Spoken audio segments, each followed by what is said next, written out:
کہتے ہیں جس مرد کو اور جس عورت کو زنا کا چسکا لگ جائے نا، وہ رشتوں کی اہمیت بھول جاتے ہیں۔ ایسا ہی دلخراش واقعہ پیش آتا ہے گجرانوالہ کی تحصیل ہے کاموں کی۔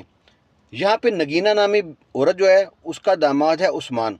نگینہ کا عثمان کے ساتھ ناجائز رشتہ تھا۔ جب بھی نگینہ کا شوہر گھر سے باہر جاتا، عثمان گھر پہ آتا، اپنی ساس کے ساتھ رنگرلیاں مناتا۔ یہ کام ان کا عرصہ دراز سے چل رہا تھا۔ ایک دن نگینہ کی جو بیٹی 7 سال کی ہے، اچانک کمرے میں آ گئی۔ جب اپنی ماں کو اور اپنے بہنوئی کو دیکھتی ہے اس حالت میں، وہ حیران ہوتی ہے۔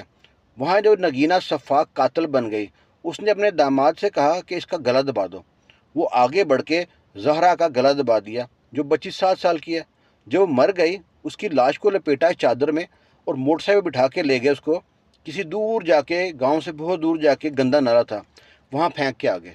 اب جب شوہر آتا ہے نگینہ کا، اسے کہتی ہے ہماری بیٹی مل نہیں رہی، رو رہی ہے، ڈرامے کر رہی ہے۔ شوہر محلے میں گیا، ادھر پتہ کرایا ادھر پتہ کرایا، جب نہ ملی پولیس میں چلا گیا۔ پولیس میں جا کے رپورٹ درج کرائی ہے تو پولیس آتی ہے، تفتیش کرتی ہے۔ ان کو شک پڑتا ہے عثمان پہ۔ جب عثمان سے تفتیش کی ہے، عثمان جناب ڈر کے سب کچھ بک دیا۔ اب نگینہ بھی جیل میں ہے، عثمان بھی جیل میں ہے۔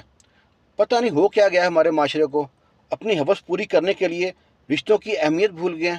اللہ تعالیٰ ایسے لوگوں سے محفوظ رکھے، آمین۔